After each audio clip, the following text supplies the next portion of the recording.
আছেন দয়া করে আপনাদেরকে অনুরোধ করছি আপনারা বসে পড়ুন।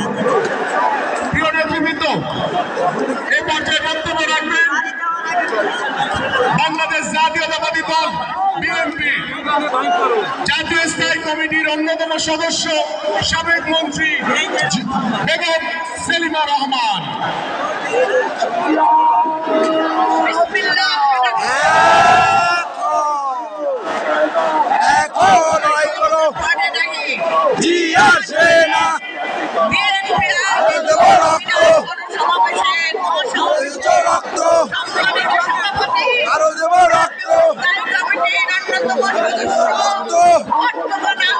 সংগ্রাম রাজপথ